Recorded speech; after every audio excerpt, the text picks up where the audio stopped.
ओम गम गणपतये नमः। ओम गम गणपतये नमः। ओम गम गणपतये नमः। ओम गम गणपतये नमः। गजाननं भूतगणाधिसेवितं कपित्थजम्बूफलचारुभक्षणम् उमासुतं शोकविनाशकारकं नमामि विघ्नेश्वरपादपङ्कजं। गजाननं भूतगणाधिसेवितं गजाननं भूतगणाधिसेवितं कपित्थजम्बूफलचारुभक्षणम् उमासुतं शोकविनाशकारकं नमामि विघ्नेश्वरपादपङ्कजम्। हे गणेश जी, आपका मुख हाथी का है तथा भूतों के गण आपकी सेवा करते हैं। आप अपने प्रिय फल कैथे को खाते हैं। आप उमा के पुत्र हैं तथा सारे शोकों का विनाश करने वाले हैं। आपके चरण कमलों की मैं वंदना करती हूँ। सदा भवानी दाहिने गए, सदा भवानी दाहिने, गौरी पुत्र गणेश पंचदेव रक्षा करें। ब्रह्मा विष्णु महेश, ब्रह्मा विष्णु महेश। अब ब्रह्मा जी कहते हैं कि जब वो शिवगण जो भगवान गणेश जो है द्वारपाल पे खड़े थे, तो वो शिवगण क्या कहते हैं, तब उन गणों ने क्रुद्ध हो शिव जी की आज्ञा से वहाँ जाकर उन द्वारपाल गिरिजापुत्र से कहा। शिवगण कहते हैं, तुम कौन हो, कहाँ से आए हो और यहाँ क्या करना चाहते हो? यदि जीना चाहते हो तो यहाँ से शीघ्र ही दूर चले जाओ। ब्रह्मा जी कहते हैं कि उनका यह वचन सुनकर हाथ में लाठी लिए हुए गिरिजापुत्र ने निडर होकर उन द्वार रक्षक गणों से कहा। गणेश जी कहते हैं, आप लोग कौन हैं और कहाँ से आए हैं? आप लोग तो बहुत ही सुंदर हैं, शीघ्र यहाँ से दूर हो जाइए। विरोध करने के लिए यहाँ क्यों स्थित हैं?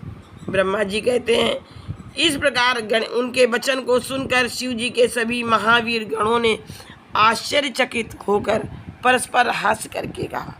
शिव जी के उन पार्षदों ने आपस में बातें करके कुपित मन होकर उन द्वारपाल गणेश जी से कहते हैं, शिवगण कहते हैं कि सुनिए, हम सब शिव जी के श्रेष्ठ गण ही यहाँ के द्वारपाल हैं।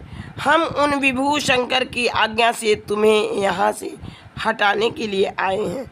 तुमको भी एक गण समझकर हम तुम्हारा वध नहीं करते, अन्यथा तुम मार दिए गए होते। तुम स्वयं यहाँ से हट जाओ, क्यों मरना चाहते हो?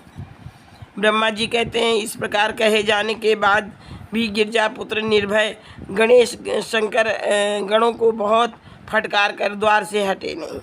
तब वहाँ के उन संपूर्ण शिवगणों ने भी गणेश जी का वचन सुनकर शिव जी के पास जाकर उस वृत्तांत को निवेदित किया। हे मुने, तब अद्भुत लीला करने वाले महेश्वर उस वचन को सुनकर अपने गणों को डांटकर लौकिक गति का आश्रय लेकर कहने लगे। महेश्वर कहते हैं, हे गणों, यह कौन है जो शत्रु के समान इतना उच्छृंखल होकर बातें करता है? यह असद बुद्धि क्या करेगा? निश्चय ही यह अपनी मृत्यु चाहता है। इस नवीन द्वारपाल को शीघ्र ही यहाँ से दूर करो। तुम लोग कायरों की भांति खड़े होकर उसका समाचार मुझसे कह रहे हो। अद्भुत लीला करने वाले शंकर के ऐसा कहने पर उन गणों ने पुनः वहाँ पर आकर उन द्वारपाल गणेश जी से कहा। शिवगण कहते हैं कि हे द्वारपाल, तुम कौन हो और किसके द्वारा नियुक्त होकर यहाँ स्थित हो?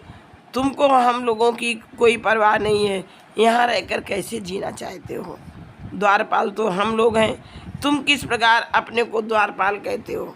शेर के आसन पर बैठकर सियार किस प्रकार अपने कल्याण की इच्छा कर सकता है?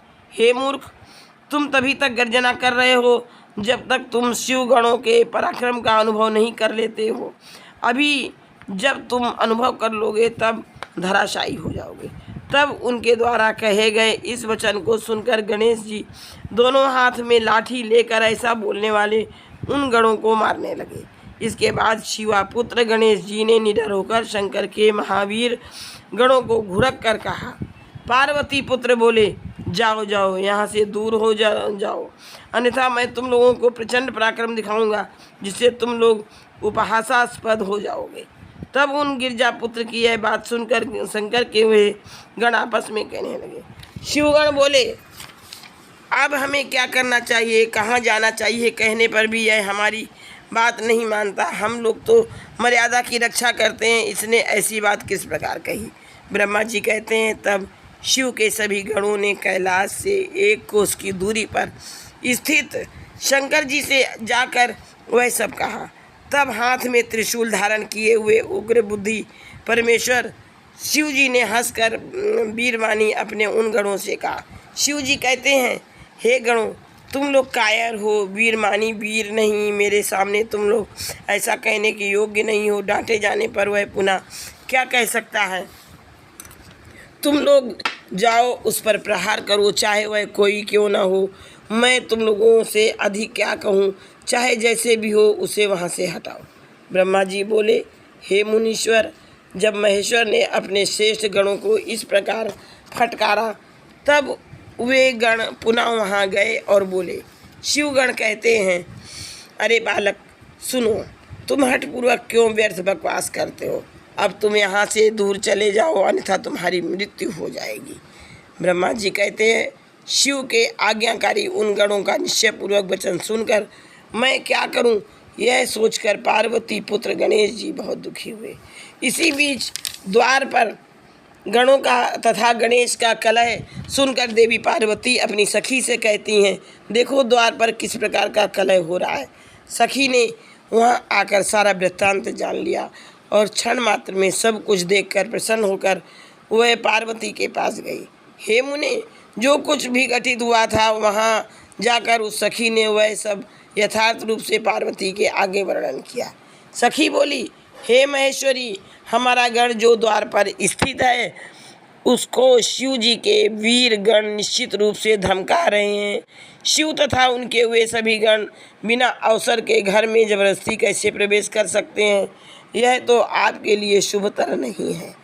इस बालक ने बहुत अच्छा किया जो इस कार्य के लिए दुख तथा तिरस्कार आदि का अनुभव करके भी इसने किसी को घर में आने नहीं दिया। इसके बाद इन लोगों में परस्पर विवाद चल रहा है। वाद विवाद किए जाने पर वे सुखपूर्वक घर में प्रवेश नहीं कर पाएंगे।